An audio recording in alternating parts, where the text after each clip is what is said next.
मांगलिक दोष, काल सर्प दोष, शनि की साढ़े सती, शनि की ढैया, क्या यही है ज्योतिष की कहानी? सपने तो संजोए थे मन चाहे जीवन साथी के, लेकिन क्या ग्रह इजाजत देंगे? मंगल दोष को राहु ग्रह और शनि ग्रह किसी कीमत पर काट नहीं सकते हैं। क्या होते हैं उपाय और क्या ये परमात्मा के लिखे विधान को बदल सकते हैं? उपाय यदि दिल से किए जाएं तो परमेश्वर के हृदय में भी परिवर्तन कर सकते हैं। मुकद्दर साथ दे तो मेहनत रंग लाती है। ज्योतिषाचार्य रमित मलिक जी द्वारा आपकी जन्म तिथि, जन्म समय और जन्म स्थान पर आधारित कुंडली पर बहुत ध्यान लगाकर की गई रिसर्च से एक ऐसी दिव्य भविष्यदर्शी कुंडली फल तैयार की जाती है जिसका नाम है जीवन सार अमृत कुंडली फल। उपाय बेहद आसान, करें जीवन का कल्याण। जय माता दी। दर्शकों, मैं पिया गुप्ता आप सभी का फिर से स्वागत करती हूं आपके अपने बेहद खास कार्यक्रम तारे ज़मीं के में। दर्शकों, आप सभी जानते हैं कि हमारे जीवन में जो भी कुछ हो रहा है ग्रहों के कारण हो रहा है और निरंतर हम हर एपिसोड में पिछले कई एपिसोड से चर्चा करते आ रहे हैं राहु के श्रापित योग के बारे में। और जब हम राहु ग्रह के बारे में बात करते हैं तो बहुत सारे ऐसे सवाल होते हैं जो हमारे जहन में आ जाते हैं कि राहु हमेशा ऐसा करता है वैसा करता है, लेकिन जब हम आचार्य जी के मार्गदर्शन में आते हैं तो हमें पता चलता है कि राहु कितना सही है कितना गलत है। और यही सारी जानकारी आपको निरंतर पिछले एपिसोड से मिलती आ रही है और यही सारी जानकारी आज हम आपको फिर से देंगे, क्योंकि स्टूडियो में हमारे साथ फिर से मौजूद हैं ज्योतिषाचार्य रमित मलिक जी। बिना देर किए सबसे पहले करेंगे आचार्य जी का स्वागत। आचार्य जी, जय माता दी। जय माता दी। आचार्य जी, हर बार की तरह आज फिर से एक नया सिम्टम लेकर हम दर्शकों के सामने हाजिर है, लेकिन उससे पहले एक कॉलर हैं, चलिए इनसे बात करते हैं। शिखा जी हैं दिल्ली से। जय माता दी। जय माता। Shikha ji, date of birth बताइएगा। 4/12/92 4/12/92 2:45 PM 2:45 PM। Place of birth Delhi. जी, क्या जानना चाहती हैं? इनके एजुकेशन के बारे में पता करना है जी, बताइएगा आचार्य। जय माता की। जय माता दी आचार्य जी। जी, शिखा जी की पत्रिका, शिखा जी आप हैं या ये जिनकी पत्रिका किनकी है? ये बेटे की पत्रिका है। क्या नाम है बेटे का? शिवम। शिवम। हाँ जी। 4 दिसंबर 92 का जन्म है और 2:45 दोपहर का दिल्ली का। हाँ जी। इनका मेष लगन मीन राशि और उत्तर भाद्रपद नक्षत्र है। हाँ जी। ध्यान से बात सुनिएगा। हाँ जी। इनके जन्म पत्रिका के जो योग है उसमें खास तौर पर ऐसी स्थिति है कि बहुत अधिक गुस्सेखोरी की संभावना इस जातक के अंदर तेज रहेगी। अच्छा जी। तुरंत डिसीजन लेकर ये जातक उस काम को एक्टिवली करना पसंद करता है। इस जातक को किसी के द्वारा टोका टाकी या कंपैरिजन किया जाना पसंद नहीं होगा। जी आचार्य। दूसरों के किसी काम में ये जातक स्वयं दखल अंदाजी नहीं देते और ऐसा ही खुद के लिए भी पसंद करते हैं कि कोई इनके काम में अपना रास्ता रोकने का प्रयास करके इसकी दिशा भ्रमित ना करे। इस जातक की जन्म पत्रिका के अंदर अगर पानी की प्यास ज्यादा लगती है, अगर अर्थात इसको पानी पीना अच्छा लगता है, मोर ऑफन ये जातक थोड़ा थोड़ा पानी बार बार पीता है, अगर ऐसी नेचर है इसकी, तो इसके भाग्योदय की पहचान अच्छी है। दूध पीने में कभी नफरत ना करे, इस बात का ध्यान रखे। ये जातक जन्म पत्रिका के इन योगों के मुताबिक अगर ददिहाल या ननिहाल के किसी एक पारिवारिक सदस्य के ऊपर भारी पड़ा है, वो ऐसा रिलेटिव जिसको हार्ट की या पैरालिसिस की प्रॉब्लम हुई है, तो शिखा जी इस बात का राहु का श्राप इस जातक की जन्म पत्रिका के जी का जंजाल बनेगा। इसके खुद के लिए अंग भंग या शारीरिक तौर पर डिफॉर्मेशन ऑफ बॉडी पार्ट होने का योग संभव रहेगा। इसकी इस समय की जो जन्म पत्री है उसमें शनि की ढैया का प्रभाव चल रहा है इसके 7वें घर से, और बुध में शनि की दशा इसके ऊपर इस समय चल रही है। एडुकेशन फील्ड की तरफ इस जातक को इस समय में खास तौर पर किसी भी टेक्निकल लाइन की तरफ ले जाना या किसी प्रकार से इस जातक के लिए कोई कंसल्टेंट की तरह जिसमें ये भूमिका निभा सके, ऐसे किसी विद्या को ग्रहण करना जिंदगी में इस जातक के लिए सुखकारी रहेगा। शर्त यह कि दादाजी इस जातक के लिए जीवित रहे हों। तो अगर इस समय दादाजी जीवित नहीं है तो इस जातक की विद्या में बहुत समस्याओं का संकेत संभव है। दादाजी तो नहीं है? दादा नहीं है? नहीं जी। और पानी की प्यास? पानी की प्यास नॉर्मल है, पानी पीता रहता है थोड़ी थोड़ी देर में। और गुस्सा? गुस्सा तो बहुत आता है पर गुस्से को जल्दी से जाहिर नहीं करता। और टोका टक्की की आदत इसको पसंद नहीं है? बिल्कुल नहीं नहीं जी, वो तो नहीं है।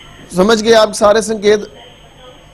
इसके जन्म पत्रिका के अंदर कहानी कहां पर आकर बनती है कि इसको शनि की ढैया का योग और बुध में शनि की दशा जो चलनी शुरू हुई है, हर वक्त शारीरिक तौर पर भी इस समय में इस जातक को पूरी तरह से इस समय जागरूक रहने वाला या पूरी तरह से हैप्पीली बॉडी कंफर्ट्स वाली कॉम्बिनेशन जीवन में संभव नहीं है। आलस और शरीर पूरी तरह से थका टूटा रहना, इस प्रकार की अवस्था इस जातक को इस समय में बार बार फील होगी। हाँ जी। बुध में शनि की जो दशा चल रही है, अगर खुदा ना खास्ता अक्टूबर 2013 के बाद से लेकर इस अगस्त से पहले पहले आपने कोई प्रॉपर्टी खरीदने बेचने की या कंस्ट्रक्शन की कोई योजना बनाई, हाँ जी। तो ये समझ लेना जिंदगी में बहुत बड़ी गलती करने वाले हो।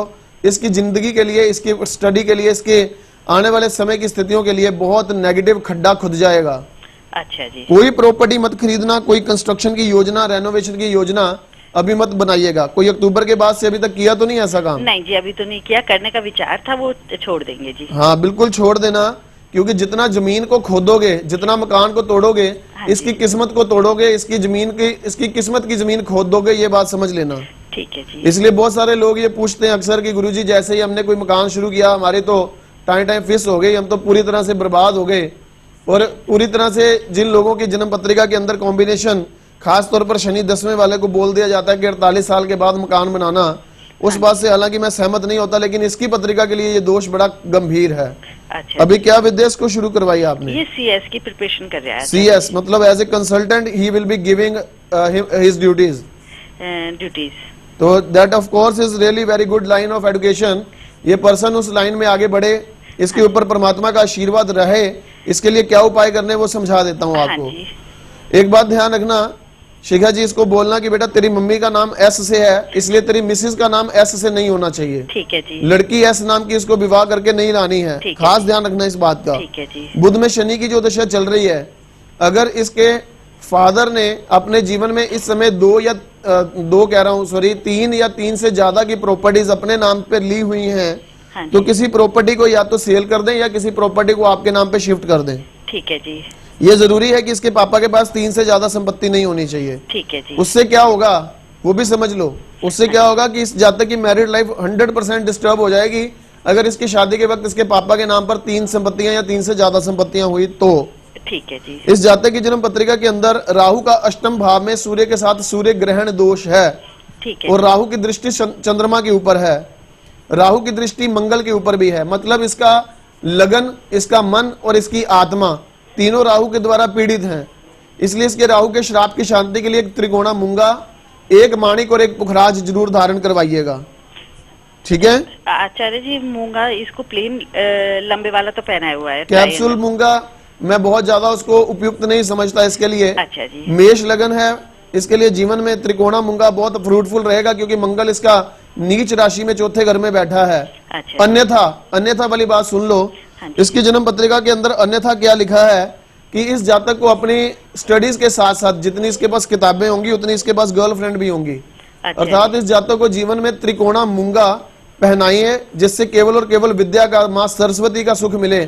समझ गए मेरी बात? हाँ एस मतलब माँ सरस्वती, हाँ जी। एस मतलब शिखा, हाँ जी। मतलब जो माँ रूप में है वो तो इसको लिए ऐसे चलेगा, हाँ जी। लेकिन पत्नी रूप में या किसी भी दोस्ती के रूप में जिसको ये किसी तरह से ठेस पहुंचा सकता हो, वो एस नाम से अल्फाबेट नहीं होने चाहिए। ठीक है जी। इसकी पूर्ण कुंडली का विवेचन आपने करवाया नहीं क्या? जीवन सार नहीं बनी इसकी? नहीं जी, नहीं जी। वो बनवाओ जरूर, आचार्य अगर आपको मेरी बातें सही लगी हैं, अच्छी हाँ। लगी हैं या नहीं लगी, सही लगी हैं, नहीं आचार्य जी, बहुत अच्छी लगी। हाँ, तो वो जरूर बनवाओ, क्योंकि इसकी जन्म पत्रिका के अंदर 4 केंद्र में से 3 केंद्र भरे हुए हैं। आचार्य जी। इसकी कुंडली के अंदर गज केसरी राजयोग भी है। 2 उपाय आपको बता देता हूँ, एक तो त्रिकोणा मूंगा माणिक और पुखराज का त्रिशक्ति पहनाइए इसको। ठीक है। दूसरा इसको बोले कि बेटा तेरे लिए बहुत बहुत अच्छा रहेगा, हाँ जी। यदा कदा किसी धर्म स्थान पर जहाँ कहीं लंगर लगता है या भंडारा लगता है, हाँ जी। थोड़ा समय निकाला कर, चाहे आधा घंटा 1 घंटे का समय निकाला कर, कार सेवा किया कर। मतलब वहां पर भंडारा या लंगर बांटने के लिए अपनी सेवा दिया कर। अच्छा जी। वहां पर कुछ समय दान करना है, मतलब इसको। अच्छा, समय दान करना। हाँ, जैसे खाना बटवा दो वहाँ पे कुछ भी वेरी कर- गुड। अपने हाथ खाना से। बंटवा दो, लोगों के लिए प्लेट्स वगैरह लगवा दे, हाँ जी। इस तरह की चीजें, या पानी पिलाने की आदत जो थोड़ी सी सेवा भाव कर ले, ये तो वैसे बहुत शौक है इसे। इसे ऐसे ही काम में आगे लेके आओ तो इस जातक के लिए स्टडी भी अच्छी रहेगी, नाम भी ऊंचा करेगा, अन्यथा जीवन में परेशानियों का दौर है। और ये पक्षी और जानवरों की सेवा करने में भी, पेड़ पौधों की सेवा करने में भी बहुत मन होता पेड़ है। पौधों की सेवा अच्छी से करे, कोई दिक्कत नहीं है, लेकिन खास तौर पर इस जातक को छुपाए जानवरों की सेवा नवंबर 2013 से लेकर जुलाई 2016 तक जरूर करनी चाहिए। अच्छा जी। ठीक है। अच्छा आचार्य जी, एक चीज और पूछना चाहूंगी, इसकी CS का क्या योग्य कंप्लीट हो पाएगी या मैंने तो आपके प्रश्न से पहले कह दिया था कि कोई भी ऐसा काम जिसमें एज ए कंसल्टेंट ही अपनी सर्विसेज देगा वो काम इसके लिए जीवन में अच्छा रहेगा। ठीक है जी। अच्छा, ये हम अगस्त के बाद तो रेन्यूएशन करा सकते हैं थोड़ा बहुत? नहीं, अगस्त के बाद करवाइए, बिल्कुल कोई दिक्कत नहीं है, लेकिन फिर भी पूरी इसकी जानकारी, इसके पापा की कुंडली है आपके पास? हाँ जी। वो जरूर आप एक बार दिखा लीजिएगा मुझे। ठीक है जी। ठीक है, ठीक जय है। माता दी। और जैसे कि आप सभी जानते हैं, हम निरंतर चर्चा कर रहे हैं राहु के श्रापित योग के बारे में। तो आज का जो हमारा विषय है, आचार्य जी मैं आपको बताना चाहूंगी, आज मैं जानना चाहती हूं आपसे, आप अक्सर कॉलर से पूछते हैं कि आप विवाह में कोई अड़चन आई थी, विवाह के समय कोई लड़ाई झगड़ा होने की स्थिति उत्पन्न हो गई थी, या फिर किसी से बोलचाल बंद हो गई हो। आचार्य जी, यहाँ पे विवाह के समय ये सारी जो प्रॉब्लम्स होती हैं, हम इसको कैसे राहु के श्रापित योग से जोड़ सकते हैं? देखिए, विवाह का कारक और विवाह का धर्म निभाने वाले कुंडली में 3 ग्रह होते हैं। एक होता है 7वें घर का स्वामी, एक होता है शुक्र और एक होता है गुरु। इन तीनों में से जो भी ग्रह विशेष तौर पर तीसरे घर में चला गया, चाहे सप्तमेश, चाहे शुक्र और चाहे गुरु, ऐसी अवस्था में हम अमूमन ये प्रश्न उस राहु के श्राप का प्रभाव तभी पूछा जाता है जब राहु का असर उस कॉम्बिनेशन के साथ मैच करता है, अर्थात या तो 7वें घर का स्वामी तीसरे घर में है, उसके ऊपर राहु की दृष्टि है, या राहु उसके साथ बैठा है, या बृहस्पति तीसरे घर में उसके साथ राहु बैठा है, या उसकी दृष्टि राहु के तीसरे घर के ऊपर बैठे बृहस्पति के ऊपर है, या शुक्र तीसरे घर में है, उसके ऊपर राहु की दृष्टि है। हम ये पूछ लेते हैं कि विवाह से संबंधित कोई याद रखने वाली इंसिडेंट हुई थी क्या आपके या आपके परिवार के किसी सदस्य की शादी में? तो निश्चित तौर पर ये एक राहु का ऐसा सिम्टम होता है जो ये बात आगे के लिए प्रचारित और प्रचलित कर देता है कि आपके जीवन में 100% आर्थिक तौर पर कमी और परेशानी बनने वाली है। और अगर ये सिम्टम आपके साथ मैच करता है तो उस भावेश या उस कारक ग्रह का उपाय करने से निश्चित तौर पर राहु के श्राप का क्वांटम कम किया जा सकता है, उस दुख को घटाया जा सकता है। और अगर उस दुख को घटाया जा सकता है तो निश्चित तौर पर आपके लिए लाभ की स्थितियां बननी बहुत आसान हो जाती हैं। और जब कभी भी इस राहु के श्राप के संकेत की बात आपके साथ टैली करते हुए इन रेमेडीज को आप तक पहुंचाया जाए, उस रेमेडीज को पूर्ण श्रद्धा से करें, निश्चित तौर पर आपको बहुत लाभ होगा। अगर इन संकेतों के मुताबिक आपको उस समय मोमेंट्री कोई बात याद नहीं आती तो निराश होने की जरूरत नहीं है। आप दोबारा जब भी आप कभी भी किसी प्रकार से उस बात को सोच रहे हैं, आपके जहन में वो बात आ जाती है, तो आप उसके रिलेटेड जब भी जो रेमेडीज आपको पूछनी हो, आप निश्चित तौर पर अपनी डेट ऑफ टाइम पर दे के दे सकते हैं कि हाँ गुरुजी आपने ये बात पूछी थी, उससे हमें याद नहीं आया था, अब आप हमें कृपया ये बता दीजिए। तो जब आप जीवन सार अमृत कुंडली फल बनाते हैं, उसमें ये सारी बातें रिटर्न रहती हैं, किस समय क्या क्या उपाय आपको करने हैं वो रिटर्न रहते हैं। अगर आप व्यक्तिगत अपॉइंटमेंट लेते हैं या फोन अपॉइंटमेंट लेते हैं तो बोलकर मैं सारी बातें ये रिकॉर्ड करके आप तक जरूर पहुंचा देता हूं। बिल्कुल आचार्य जी, तो चलिए यहाँ पे दर्शकों, इतनी सारी बातें आपने जीवन सार के बारे में भी जान ली हैं और साथ ही साथ राहु के श्रापित योग के बारे में भी। उम्मीद करते हैं इन सारी बातों पर अब आप अमल करने वाले हैं, आचार्य जी से जल्दी से अपॉइंटमेंट लेकर मिलने वाले हैं, या फिर जल्दी से बनवा सकते हैं जीवन सार अमृत कुंडली फल, क्योंकि जिसने भी इस किताब को बनवाया है उसने इस किताब के माध्यम से जीवन में हर खुशी को पाया है। फिलहाल इन्हीं सारी बातों के साथ आप सभी से चाहेंगे अब इजाजत। जाने से पहले आचार्य जी एक बार फिर से आपका बहुत बहुत शुक्रिया करना चाहूंगी। जय माता दी। दर्शकों, आचार्य रमित मलिक जी आप सभी के कल्याण हेतु प्रतिदिन 1 घंटे का निःशुल्क परामर्श देने के लिए वक्त निकालते हैं, ताकि जो आर्थिक रूप से कमजोर लोग हैं वो इस सुविधा का लाभ उठाकर ज्योतिष के माध्यम से अपना भाग्य बदल सकें। लेकिन इस नेक काम में उस वक्त बाधा आती है जब आप ज्योतिष को एक जादू समझ लेते हैं और मात्र 2-4 दिनों में ही फायदा होने के सपने देखने लगते हैं। ध्यान रखें, ज्योतिष कोई जादू नहीं बल्कि एक गणना है। आचार्य जी द्वारा जो भी उपाय आप लोगों को सुझाए जाते हैं उसे धैर्य पूर्वक और पूरी श्रद्धा के साथ करें।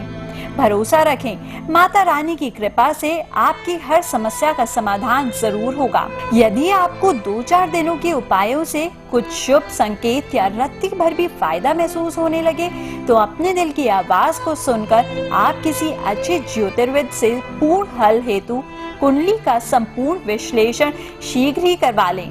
जय माता दी।